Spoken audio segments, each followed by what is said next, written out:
Edgar Allan Poe, Eleonora.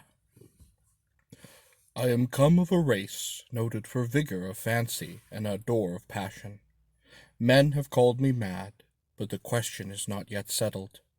Whether madness is or is not the loftiest intelligence, whether much that is glorious, whether all that is profound does not spring from disease of thought, from moods of mind exalted at the expense of the general intellect. They who dream by day are cognizant of many things which escape those who dream only by night. In their grey visions they obtain glimpses of eternity, and thrill in awaking to find that they have been upon the verge of a great secret. In snatches they learn something of the wisdom which is of good, and more of the mere knowledge which is of evil. They penetrate, however, rudderless or compassless, into the vast ocean of the light ineffable, and again, like the adventures of the Nubian geographer, agesi sunt me tamburium, quid in o isto explorioto. We will say, then, that I am mad. I grant, at least, that there are two distinct conditions of my mental existence. The condition of a lucid reason, not to be disputed, and belonging to the memory of events forming the first epoch of my life, and a condition of shadow and doubt, appertaining to the present, and to the recollection of what constitutes the second great era of my being. Therefore, what shall I tell of the earlier period? Believe, and to what I may relate of that later time, give only such credit as may seem due, or doubt it altogether, or, if doubted ye cannot, then play upon its riddle, the Oedipus. She whom I loved in youth, and of whom I now pen calmly and distinctly these remembrances, was the sole daughter of the only sister of my mother long departed. Eleanor was the name of my cousin. We had always dwelled together, beneath a tropical sun, in the valley of the many-colored grass. No unguided footstep ever came upon that vale, for it lay far away, up among a range of giant hills that hung beetling around about it, shutting out the sunlight from its sweetest recesses. No path was trodden in its vicinity, and to reach our happy home there was need of putting back, with force, the foliage of many thousands of forest trees, and of crushing to death the glories of many millions of fragrant flowers. Thus it was that we lived all alone, knowing nothing of the world without the valley, I, my cousin, and her mother. From the dim regions beyond the mountains at the upper end of our encircled domain, there crept out a narrow and deep river, brighter than all save the eyes of Eleonora, and winding stealthily about in mazy courses. It passed away at length through a shadowy gorge, among hills still dimmer than those whence it had issued. We called it the River of Silence, and for there seemed to be a hushing influence in its flow.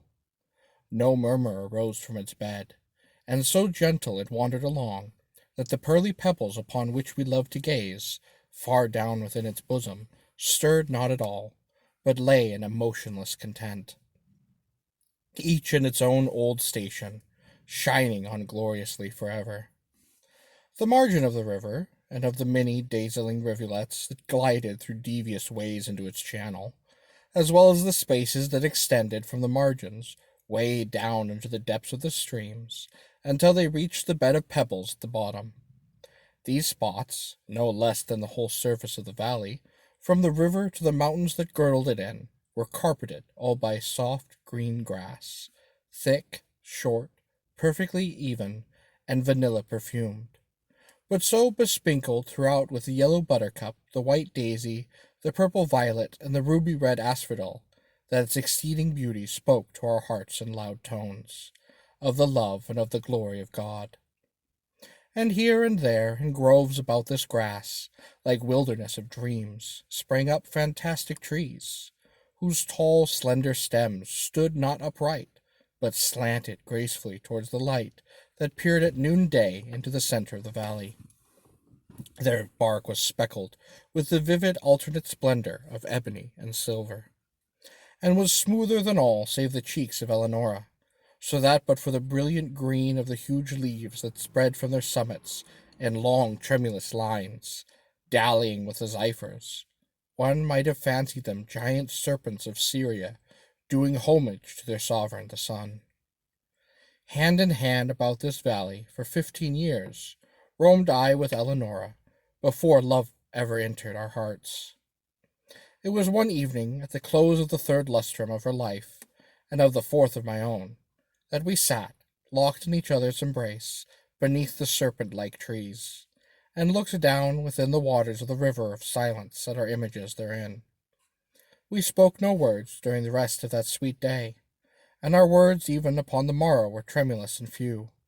We had drawn the gold Eros from the wave, and now we felt that he had enkindled within us the fiery souls of our forefathers, the passions which had for centuries distinguished our race, come thronging with the fancies for which they had been equally noted, and together breathed delirious bliss over the valley of the many-colored grass. A change fell upon all things.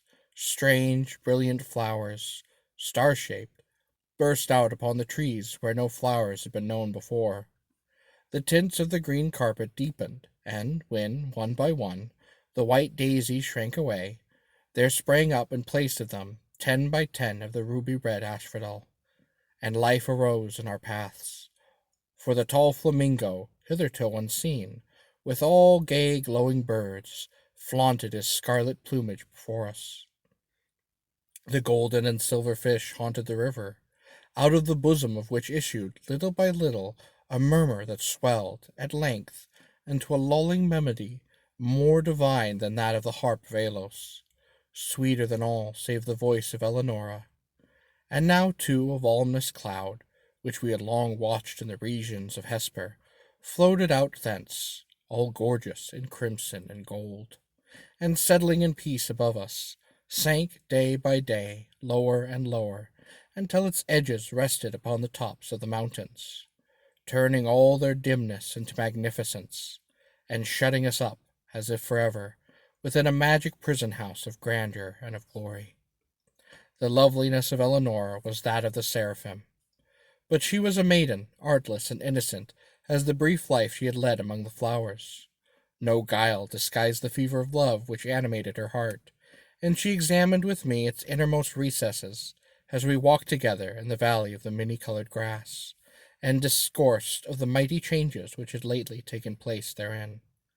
At length, having spoken one day in tears of the last sad change which must befall humanity, she thenceforward dwelt only upon this one sorrowful theme, interweaving into all our converse, as in the songs of the bard of Shiraz, the same images are found occurring again and again in every impressive variation of phrase. She had seen that the finger of death was upon her bosom, that, like the Ephemerian, she had been made perfect in loveliness, only to die. But the terrors of the grave to her lay solely in a consideration which she revealed to me one evening at twilight by the banks of the river of silence. She grieved to think that, having entombed her in the valley of the many-colored grass, I would quit forever its happy recesses, transferring the love which now was so passionately her own to some maiden of the outer and everyday world. Then and there I threw myself hurriedly at the feet of Eleonora, and offered up a vow, to herself and to heaven, that I would never bind myself in marriage to any daughter of earth, that I would in no manner prove recient to her dear memory, or to the memory of the devout affection with which she had blessed me. And I called the mighty ruler of the universe to witness the pious solemnity of my vow, and the curse which I invoked of him and of her, a saint in illusion, should I prove traitorous to that promise, involved a penalty the exceedingly great horror of which will not permit me to make record of it here. And the bright eyes of Eleonora grew brighter at my words, and she sighed as if a deathly burden had been taken from her breast, and she trembled, and very bitterly wept, but she made acceptance of the vow, for what was she but a child? And it made easy to her the bed of her death. And she said to me, not many days afterwards, tranquilly dying, that, because of what I had done for the comfort of her spirit, she would watch over me in that spirit, when departed, and, if it so were permitted, her return to me visibly in the watches of the night.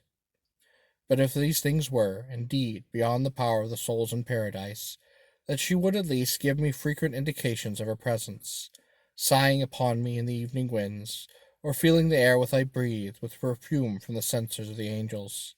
And with these words upon her lips, she yielded up her innocent life, putting an end to the first epoch of my own.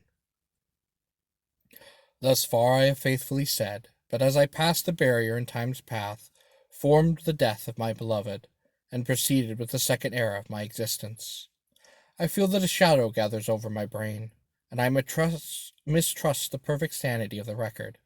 But let me on. Years dragged themselves along heavily, and still I dwelt within the valley of the many-colored grass. But a second change came upon all things. The star-shaped flowers shrank into the stems of the trees, and appeared no more. The tints of the green carpet faded, and one by one the ruby-red asphodels withered away, and there sprang up in place of them, 10 by 10, eye-like violets, that withered uneasily and were ever encumbered with dew. Life departed from our paths, for the tall flamingo flaunted no longer his scarlet plumage before us, but flew sadly from the vale into the hills, with all the gay, glowing birds that had arrived in his company. And the golden and the silver fish swam down through the gorge at the lower end of our domain, and bedecked the sweet river never again. The lulling melody had softer than the wind harp of Varolus, and more divine than all save the voice of Eleonora. It died, little by little, in murmurs growing lower and lower, until the stream returned, at length, utterly, into the solemnity of its original silence. And then, lastly, the voluminous cloud uprose, and abandoning the tops of the mountains to the dimness of old, fell back into the regions of Hesper, and took away all its manifold golden and gorgeous glories from the valley of the many-colored grass. Yet the promise of the Eleanor was not forgotten, for I heard the sounds of the singing of the censers of angels, and streams of holy perfume floated ever and ever about the valley. And at lone hours, when my heart beat heavily, the winds that bathed my brow came unto me laden with soft sighs, and indistinct murmurs filled often the night air. And once, but once only, I was awakened from a slumber, like the slumber of a deep death, by the pressing of spiritual lips upon my own. But the void within my heart refused, even thus, to be filled. I longed for the love which had been filled to overflowing. At length the valley pained me, though its memories of Eleanor, and I left it forever for the vanities and the turbulent triumphs of the outer world. I found myself within a strange city, where all things might have served to blot from recollection the sweet dreams that I had dreamed so long in the valley of the many-colored grass. The pomps and pageantries of stately court, and the mad clangor of arms, and the radiant loveliness of women, bewildered and intoxicated my brain. But as yet my soul had proved true to its vows, and the indications of the presence of Eleanor were still given me in the silent hours of night. Suddenly, the manifestations ceased, and the world grew dark before my eyes, and I stood aghast at the burning thoughts which possessed, at the terrible temptations which beset me. For there came from some far, far distant and unknown land, into the gay court of the king I served, a maiden to whose beauty my whole weakened heart yielded at once, for whose footstool I bowed down without a struggle, in the most ardent and most abject worship of love. What indeed was my passion for the young girl of the valley, in comparison with the fever and delirium, and the spirit-lifted ecstasy of adoration, with which I poured out my whole soul in tears at the feet of the ethereal Ermengarde? Oh, bright was the seraph Ermengarde, and in that knowledge I had room for none other. Oh, divine was the angel Ermengarde, and I looked down into the depths of her memorial eyes, and I thought only of them, and of her. I wedded, nor dreaded the curse I had invoked, and its bitterness was not visited upon me, and once, but once again, In the silence of the night, there came through my latest the soft sighs which had forsaken me, and they moulded themselves into a familiar and a sweet voice, saying, "Sleep in peace. For the spirit of love reigneth and ruleth, and in taking to thy passionate heart her who is Ermengarde, thou art absolved, for reasons which shall be known to thee in heaven, of thy vows unto Eleonora."